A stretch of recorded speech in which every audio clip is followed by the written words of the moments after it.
lang yan. Puro ages ba yan? Isang ano yan. Halos lahat ay nagtatanong doon sa aming bayan, sa gitnang kanluran na aking pinagmulan.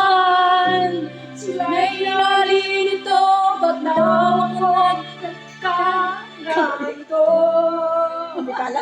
Mali. Ako lang ang nakakaharap. Ganyan pa nangyayari pag walang customer. Wala. Ngayon lang, pag Sabado lang kasi maraming tao pa. Kaya nga. Magulang ko'y ginawa ng lahat ng paraan upang mahiwalay sa aking natutunan.